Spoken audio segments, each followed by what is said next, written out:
বন্ধুরা, জানা গেল উড়ানের নতুন টুইস্ট। সামনে এলো মহারাজের গোপন শত্রু। সেই গোপন শত্রু আর কেউ নয়, স্বয়ং অরিন্দম চট্টরাজ। মহারাজ অরিন্দম চট্টরাজকে মেরেছিল, এমনকি তার গোপন তথ্যগুলো ফাঁস করে দেওয়ার হুমকিও দিয়েছিল। আর সেই থেকেই অরিন্দম চট্টরাজ মহারাজের ক্ষতি চায়। সোমনাথ বিষয়টি জানতো, আর সেজন্যই তো পূজা আবিরের অ্যাক্সিডেন্ট করতে অরিন্দম চট্টরাজের সাহায্য নিয়েছিল সোমনাথ। অরিন্দম চট্টরাজ নিজেই সোমনাথ আর পূজার অ্যাক্সিডেন্ট করেছিল।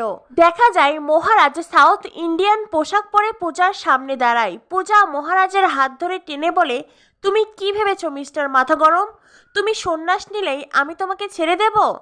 তুমি আমার হাত থেকে মুক্তি পেয়ে যাবে? তুমি সন্ন্যাস নাও আর যাই করো না কেন, তোমার কেস কোর্টে উঠেছে আর সেটা রিওপেনও হয়েছে।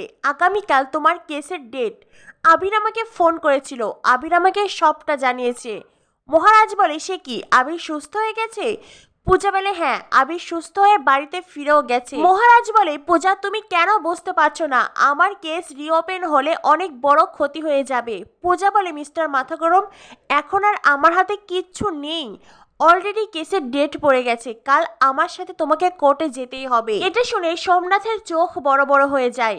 সোমনাথ রেগে মেগে পূজার দিকে তাকায় আর মনে মনে ভাবতে থাকে, তুই পূজাকে আটকা মহারাজ, নয়তো মারাত্মক ক্ষতি হয়ে যাবে। কিছুতেই তুই আর পূজাকে বাঁচাতে পারবি না।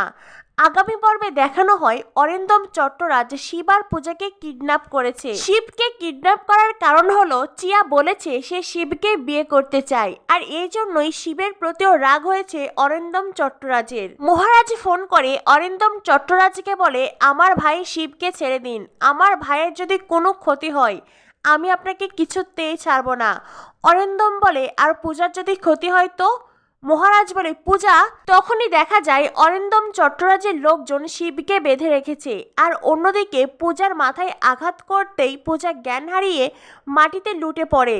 উড়ান ধারাবাহিকের সবচাইতে আশ্চর্য বিষয় হলো সোমনাথের মতন একজন ক্রিমিনাল যে কিনা এখনো লকআপে যায়নি, শাস্তি পায়নি। সোমনাথ প্রতিনিয়ত পূজা, আবির, মন্ত্রীমশাই একাধিক মানুষের জীবন নিয়ে ছিনিমিনি খেলছে, তাদের জীবন নাশ করতে চাইছে। অথচ মহারাজ এখনো সোমনাথকে ছাড় দিয়ে রেখেছে কেন? আসলেই কি এমনটা হওয়া উচিত? এতটা স্বার্থপর হওয়া উচিত? নিজের মায়ের প্রতি মহারাজ ভালোবাসায় এতটাই অন্ধ যে এতগুলো মানুষের জীবনের মূল্য নেই তার কাছে। মহারাজ একা চেষ্টা করে যাচ্ছে পূজা, আবির, মন্ত্রীমশাই সবাইকে বাঁচাতে, কিন্তু মহারাজ প্রত্যেকবারই ব্যর্থ হচ্ছে। এতগুলো মানুষ বারবার ক্ষতিগ্রস্ত হচ্ছে কেন? শুধুমাত্র সোমনাথের কারণে। আর মহারাজের এতটা ভালো মানুষই এইবার আর নেওয়া যাচ্ছে না। এটাকে ভালো মানুষই বলে না, এটাকে বলে স্বার্থপরতা। শুরু থেকেই উড়ানে মহারাজের যে উপকারী রূপ আমরা দেখেছি, সেই চরিত্রের সাথে এই স্বার্থপরতা একদমই বেমানান। তো বন্ধুরা, তোমাদের কি মনে হয় মহারাজ যা করছে সেটা কি আদৌ করা উচিত? অবশ্যই তোমাদের মূল্যবান মতামত কমেন্টের মাধ্যমে জানিয়ে দিও। আর পরবর্তী আপডেট পেতে আমাদের সাথেই থেকো। ধন্যবাদ সবাইকে।